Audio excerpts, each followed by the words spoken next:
Hi there guys, and welcome once again to my channel. Thanks so much for stopping by.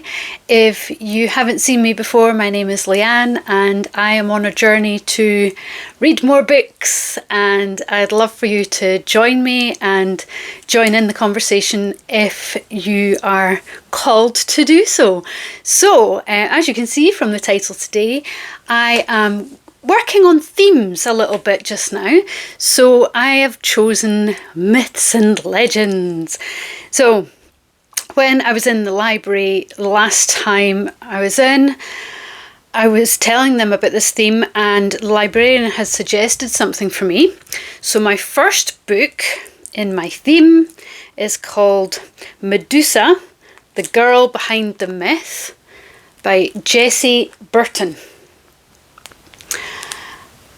This is quite a heavy, substantial hardback book, and it has pictures in it as well. So I was like, wow, it's a long time since I've read a book with pictures. Bring it on. So I have to say,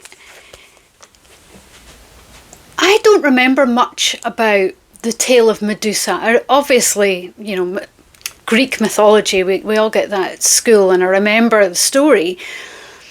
And I don't know whether it's because it was related when I was young, but you just assume that Medusa is a monster and that she's out deliberately to try and change people to stone as much as possible, and she's a terrifying creature that needs to be slain. Yeah, and I don't know whether that's an immature perspective or whether the tale was actually told in that type of regard. So what this story does is take the story from Medusa's perspective, and she's such a young girl, and it's her story of what happened before she became the girl with snakes, and it's her experiences with the gods, you know, her thoughts and feelings and emotions and everything that, you know, a normal young teenage girl would experience with these types of events in her life, and then what actually happens thereafter. And it's such an interesting take to come from her perspective instead of being told from the outside in, sort of a thing. And I really enjoyed that, and it was really good to see it from that angle and get the reality of things from the first person perspective. I really enjoyed it, and I think the illustrations that come with this book add to that sense of mythical realism and brings it to life a little bit. I did quite enjoy that. So yeah, give it a go. I really enjoyed it. And it's good to take things from a new slant and have a bit of empathy and understanding for the monster, in air quotes. So yeah, great. I'm so glad I read it. I'm so glad the librarian suggested that one for me. So, Medusa, the Girl Behind the Myth. That was my first one. And then I moved on to The Last Unicorn by Peter Beagle.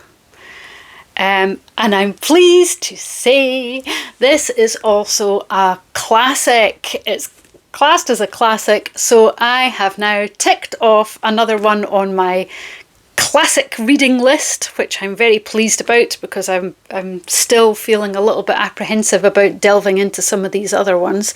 So I'm on a gentle journey with this. But yes, this is classed as a classic, and the introduction to this particular edition was written by Patrick Rothfuss, and I have read The Name of the Wind by Patrick Rothfuss, and I have to say it makes sense. He was saying at the very beginning in his introduction that this is his favourite book, and I can absolutely see why, because as I was reading through this, I got a sense of similarity. Not that he was copying, I don't mean this at all, but there's a nugget of similarity between this author's style and Patrick's style. You can tell that he, but not emulated, you always kind of veer towards what you prefer, and you can tell, I mean, there's definite little bits within it. I thought, oh yeah, I can see how Patrick would really like that. That's just his sort of style. So this story is about a unicorn that is happily going about her business in her wonderful little forest, and spreading her magic about and living in complete harmony and symbiosis with her environment, and having no issues whatsoever, until she comes upon the idea that the rest of her kind may no longer exist, or they're so scattered that she wouldn't be able to reach them anymore.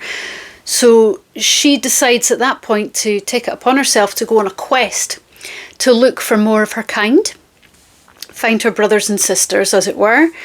So she leaves her magical forest and goes on a journey, a quest to try and find other unicorns.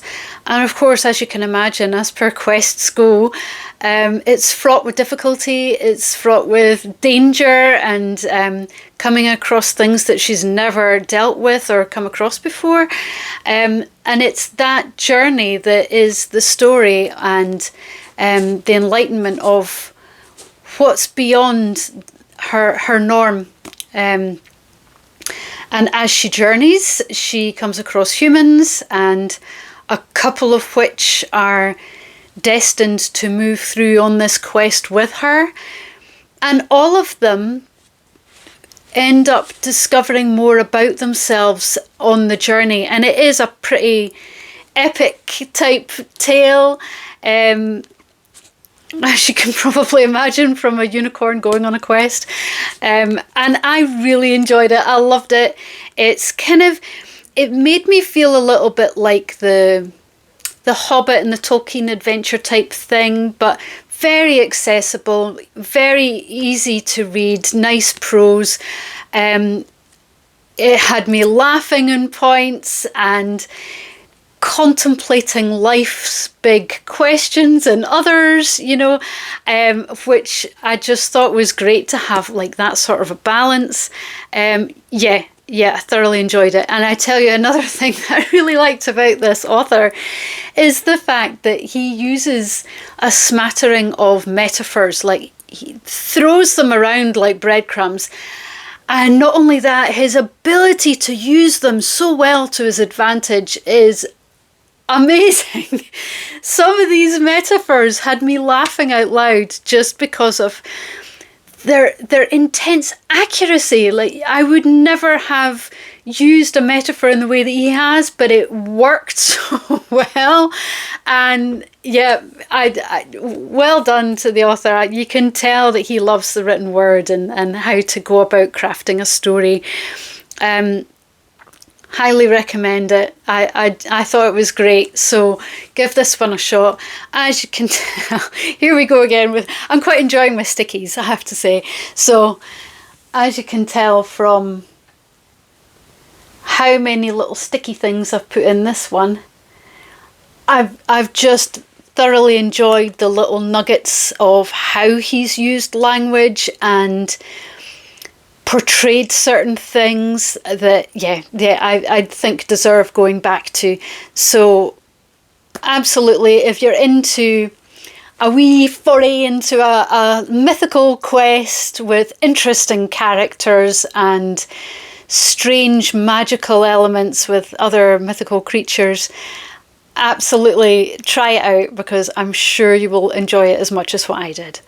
So that's my 2 reads for this week, which I thoroughly enjoyed. I hope that you found this interesting as well. Not sure what to go on to next week. I'll have a wee think about it, but I'm not sure whether to do a theme or maybe an international author again. We shall see. But I'll see you again soon, hopefully. And if you guys have read either one of these books, drop me a comment, let me know what you thought. I would love to strike a conversation with you. So again, hope you have had a good time, and I'll see you again soon.